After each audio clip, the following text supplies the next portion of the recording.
As I speak to you now, it appears that Joe Biden is on his way to win the electoral votes of Pennsylvania, Georgia, Arizona, and Nevada, and become our next president. He is also winning the popular vote by over 4 million votes, a number which will likely go over 5 million when all the votes are counted.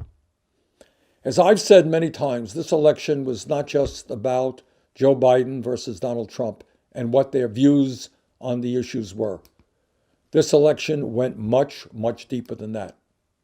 It was an election about whether we end pathological lying in the White House and retain democracy and the rule of law in our country. And thank God, it appears that we have done that. In the days and weeks to come, I am sure that everyone in the world is going to be taking credit for Biden's apparent victory. And the media and the pundits will have their views as well. But let me just say this.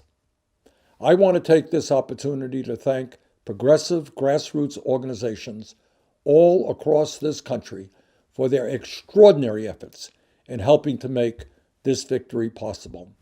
You made the phone calls, you texted, you registered voters, you did virtual rallies, you distributed literature, and you knocked on doors when possible.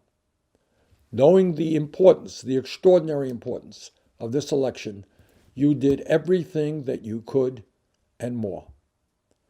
Together, you built widespread support for Biden among young people, people of color, and the working class of our country. In my view, Biden's success would not have been possible without your extraordinary efforts. And I just want to thank you very much for the incredible hard work that you did. And one of the areas, by the way, where the progressive movement had real success was getting more and more young people into the voting booths and into the political process. The latest estimates that I have seen show that over 53% of young people ages 18 to 29 voted, which not only eclipses 2016's turnout rate, but would be the highest youth turnout rate in American history. And by the way, those young people voted overwhelmingly for Joe Biden and other Democrats. But tonight, as we celebrate our apparent election victory, we understand that our struggle is not over. It has just begun. We have accomplished much, but much more needs to be done.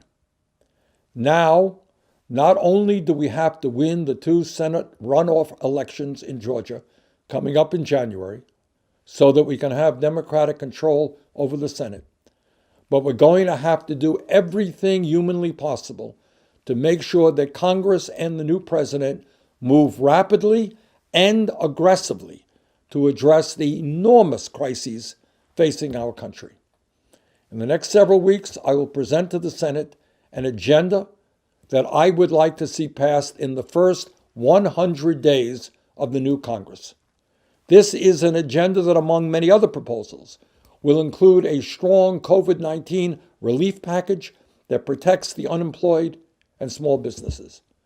It is an agenda that will end starvation wages in America, make it easier for workers to join unions, and provide equal pay for equal work. It is a people's agenda that will create millions of good-paying jobs as we rebuild our crumbling infrastructure.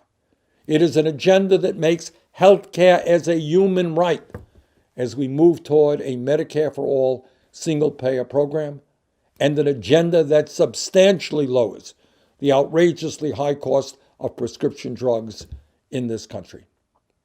It is an agenda that will make possible for all working-class young people to gain a college education without going into debt. And it will radically improve our dysfunctional childcare system. It is an agenda that will create millions of good jobs as we lead the world in combating climate change and transforming our energy system away from fossil fuel into energy efficiency and sustainable energy. It is an agenda that will finally demand that the wealthiest people and largest corporations in America start paying their fair share of taxes. It is an agenda that will take on the systemic racism that prevails throughout our country, as well as our broken and racist criminal justice system. It is an agenda that will lead to comprehensive immigration reform and a path toward citizenship for the undocumented.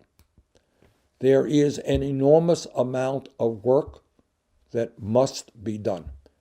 And as we go forward, I look forward to working with all of you. So once again, I want to take this opportunity to congratulate everyone who played a role in making this enormously important victory possible.